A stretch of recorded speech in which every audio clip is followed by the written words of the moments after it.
Can you imagine working a 9-to-5 job that you totally hate for your entire life? I love this question because I feel like I was headed down this path. And when I look at, millions of Americans do this, and I think this is what 0 to 100's, it's all about. It's like, how do we help people get out of that? Now, I want to preface it. Some people love their job, right? And they work in their job and they're passionate about their job, and we need those people. But I think we're really, we want to speak to those people that I think people that say they love their job secretly hate it. They have to tell themselves that. I think it's both. I think some people love their job. No, I think some people do love their job and they find something they're passionate about, but they're still a slave to the clock. They're a slave to the hour. And I do think that a very large portion of people do actually hate their job. I mean, I think about when I was young, most adults, they could not wait till it was Friday. They couldn't wait for the 2 weeks that they got off once a year. It's like, you hear it's Monday again. It's like, you hate your job. Oh, it's Monday again. Or I got the Sunday blues. I used to get those. Yeah, I do think it's a very large percentage of people are not living their dream life, and they're trapped in this hamster wheel of a 9 to 5 or 8 to 6 or whatever it might be. Well, the other thing too is like, not only is it like a preference thing where it's like, maybe you don't like your job, but also jobs today, corporations, big companies today do not provide you the same benefit as they did like in my dad's generation. Like, my dad worked really hard. He didn't always love his job, but he has amazing retirement. He has amazing life now that he's able to live. We don't have the same options. Like, our generation we don't have that. They've stripped multiple retirements. Now they funnel into the 401k or Roth IRA for money managers to get rich. So not only are you working a job that you can't stand, but you also retire. What was the stats? This was a couple episodes prior. It was like the average retiree has like $220,000 or something. Don't quote me, but basically. Yeah, you retire and then you go hand out carts at Walmart. And that's the problem is so you sacrifice all this time. At the minimum, at least you have, a good retirement and you have like a good life afterwards for that sacrifice. But now it's like a double hit. So now you're working a job you don't like. You don't get to live the life you want, but you're also not given these benefits. So I just think that we got to reframe this. We got to think about it differently. I think the other piece of that is it's also like really ingrained in our culture. And there's nothing wrong with hard, honest work. And most people start with a job. My 17-year-old has a job. Like, it's a great start, right? Most of us start with some sort of job, but there's a percentage of people, like us three included, that wanted something more. We looked out into the world and said, you know what? I don't want to work for somebody else my entire life to make somebody else or some other company wealthy. I actually want to own my time. I don't want to clock in, clock out, on somebody else's time and have to answer to someone else the rest of my life. And so I think we're speaking more to those people who they know there's something different. They want something different. Like, if you're good with the boring 9 to 5 and like that brings you joy, or you're, following something you're passionate about, great. But if you want something different, like for us, that was real estate. Like, real estate was a tool to create the life that we wanted, because we wanted something more than just, hey, show up every day, clock in, the monotony. You know what surprises me?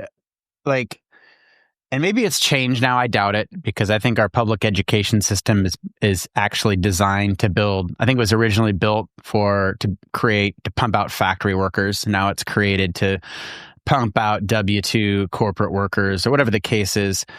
But it surprises me, like, when I think back on my public education, like, there was never a thought.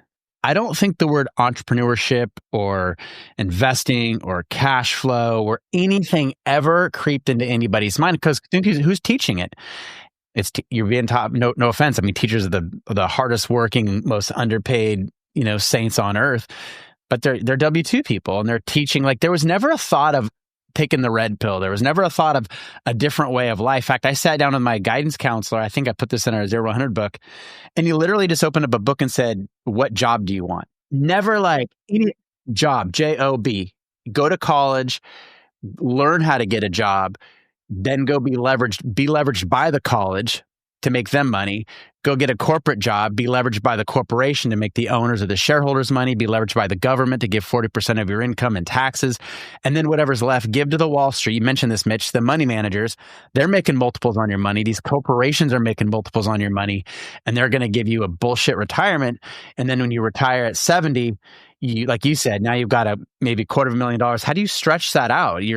People are living longer and longer. You can't stretch it out, but also, I think that if you're listening to this and you're in a corporate job and you love that and you love the title and you love your position, you love your colleagues, and you love your work and you enjoy your time off, that's great. And I have people in my own family that I think are happy in that role. They don't want to have my role because I have a different life, right? A different role.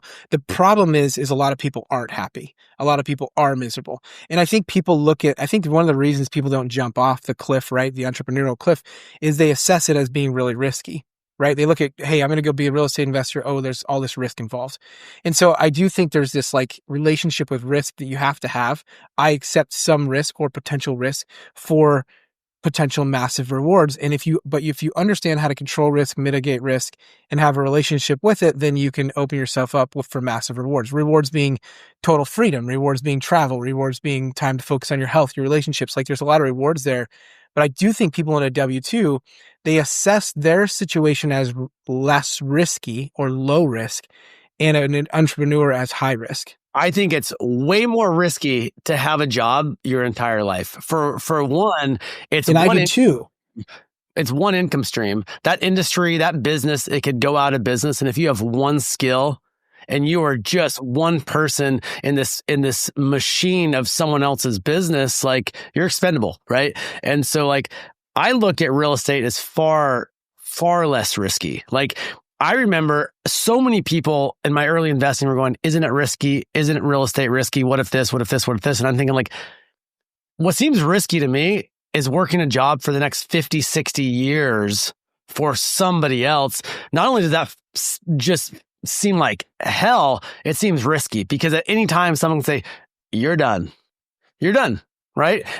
I want to help create my own destiny and help create the life that I desire, not just show up and do something else that may not contribute to the life that I actually want. Well, it's easy. It's easy. If I go ask somebody who's working a corporate job right now, what's more risky, getting a job or staying in your job or going and being a real estate investor? It's an easy thing because I think it's a cultural response to say being a real estate investor is more risky, right? It's a very cultural response. But if I'm talking to you and you're working, this was me, man. I was 28. I was working 60 hours a week, but I started to assess the risk that I had signed up for in this corporate job. It was a med tech corporation. By the way, my boss had a stroke at 36 years old, right? And I'm 28 years old going, oh man, I could be him. He had a broken relationship. He lived in a mini mansion that he could barely pay for in the suburbs of Minnesota, not exciting. Couldn't go on vacation. I could see me in the next 6 or 8 years in my boss. And I assessed that as being the most risky thing possible. Having broken relationships, being fat and out of shape as a middle-aged guy, had a stroke. I mean, it was terrible. So once you look at your situation and you assess the risk, and then you start to learn the other side, you start to learn the fundamentals of real estate, you start to learn how to underwrite, you start to learn this other way. I think it becomes obvious that one situation, the W-2, the corporate side, has a lot more risk than the investing side. But be careful not to have a culture response to that. Well, I think also where this is what Gabe's going, I think the biggest risk is being on your deathbed, being like, what the hell, man? Life's done. And I think you mentioned the fundamentals of real estate. I think one response we get often with our elites and the mastermind, I mean, it takes a little bit, right? And you got to learn the language of real estate, but it's not rocket science, right? The employees that I had, I owned a tech company, and the employees that I had were way smarter than me. And we're talking high tech, software programming, IT, and real estate investing is specifically larger properties that generate outsized cash flow returns for the risk. Isn't complex math. I mean, if Mitch can do it, anybody on earth can do it. It's basic addition and subtraction. No, but I mean, it's right. And I think I always love when we're sort of going through some of the exercises with our elites, when that light bulb clicks and they're like, whoa, this is it. It's real cash flow that comes in every single month, regardless if I'm working or not, as well. Also, one of the exercises we take these people through that have been in the W-2 world, that might have a house with a lot of equity or a 401k or whatever the case is, it's really not servicing. None of the equity in their house or none of the equity in their 401k really does anything for them. That's for us. That's for someday, right? Well, someday might ever come. And when we sit down and look at the equity and how they can access that equity through lines of credit or whatever the case is, and they see how you can deploy that equity into other assets that generate cash flow, like they're like, oh my God, like I actually have levers that I can pull to start buying freedom. Mitch, you always say that, like, okay, I'm going to buy this property. It's $1,000 a month in cash flow. How many days of freedom is that buying me for the rest of my life? And I love that. I love how you frame that up. Well, there's people, whether you're driving your car, or taking a run, or however you're listening to this right now, that have situations that they could be done and retired and free at 35, 30 years old, 40 years old, whatever that is. So maybe not for others, right? You still have some building to do. But I've looked at situations where people are working full time, and I'm like, you look at the 401k, you look at the Roth IRA, you look at the stock account, the savings account, you look at the real estate, the home, and you look at this situation. This is one of the things we've done in Elite with some of our members. It's really fun. I look at the situation, I go, okay, what if, let's just ask some hypotheticals. What if the car was paid off? Well, that's $1,000 a month. Times 12 is 12,000 divided by whatever your daily rate is. And there's a certain amount of days of freedom, right? And we're not just about like minimizing expenses, but also building something. So then you look at the building side and you go, well, what if we made 2 strategic investments and then actually invested in, say, hard money for immediate cash flow, not as tax advantage, but immediate cash flow? All of a sudden, that person that was working the full-time job doesn't need the full-time job. So there's a lot of people right now, I think, in America that have situations that they could basically be totally 100% time free. And they're not doing it because that's not the cultural norm. The taxes, like you're saying, someone thinks I need to make $10,000 a month to replace my day job. And you're like, well, actually, it's real estate. And actually, there's it's tax free. It's way more tax efficient. Right. I mean, it's tax free. It's done right. So you don't have to make 10,000. I think people are also afraid to bet on themselves. Like they don't know another way. They've only been told one way, and it's like, you need to bet on yourself, because I've watched a lot of real estate investors, entrepreneurs, like when they want it bad enough and they have a strong why, like they will make that dream come true because they believe so strongly, in that dream that they have for their life. And I do think, like, the younger you are, and in some ways, the lower your expenses are, it's easier to replace that income sooner than once you've had that income creep and that lifestyle creep. Totally, for sure. Yeah, and it's for sure. It's not that you can't. I mean, I know some people that are high salary earners. They're making a lot of money. They want to replace that income, and that's absolutely doable. You can do that through real estate. I've watched a lot of people do it. But I also think, like, if you're a young person like this, and your income's low, but your expenses are low, the sooner you can replace that income, you have bought yourself time. And with that time, you can go build relationships and go put more deals together, right? And then that becomes life-changing money. Like $1,000 a month of cash flow may not be a lot extra for us 3 right now, but for someone that's bringing home $2-3 grand a month, that's a half or a third of their income that they're replacing. And so the sooner you can do that, I think it gives you the opportunity to go actually focus on more deals and more activities that actually produce wealth and ultimately more freedom as well. Well, I think the number one reason, and you kind of alluded to this, like it's hard to make that decision or go out on your own. But I think the number one reason people don't actually change their lives is because they're part of what you coined a couple episodes ago, the default tribe. When you're part of the default tribe, you want to fit in. It's human to want to fit in. So the number one thing you can do is choose your tribe. Choose a tribe of people that are living the life you want to live. And all of a sudden you'll start to become like those people. If you stay in the default tribe, that's your colleagues, that's your friends, that's your family, that's your high school buddies that you grow up with, that's the people that surround you, you're going to be like them. You've got to choose your tribe, whether it's ours in real estate or you want to go do something else, great. But like, if you don't choose your tribe, then you do not choose your future. You want to know how you're doing the right thing? Go to your default tribe and tell them what you're doing. They get really uncomfortable. They hate it. In fact, when I first told people what I was up to, I bought my first house, I was house hacking. Even when I was in my early 20s, people are like, all my friends that were renting apartments at the time, that's risky. What the hell are you doing? And then when I bought my first investment property, same thing. That's risky. What the hell are you doing? People don't like it. And you'll see it with trolls, like on that comment on some of these videos. They're like, must be nice. That's bullshit. That doesn't exist. You can't do that. You guys are full of shit. And you're like, yeah, you're uncomfortable. That because when you're staring in the mirror going, shit, man, there might be another way, but the math is easy. The mechanisms, it takes learning the new language. But we say this all the time, man, it's getting your mindset right. And that's why we put so much effort in the book talking about things like getting in the right tribe, getting out of your default tribe, believing in yourself. Like Gabe, you said, people don't want to bet on yourself. Like, why not me? I love that. Like Pete Carroll said that to the Seahawks when they went back-to-back Super Bowls. It was like a rookie team, and he sat him down. He was like, why not you, man? Why not? Why is it the guy down the street, or why is it us three?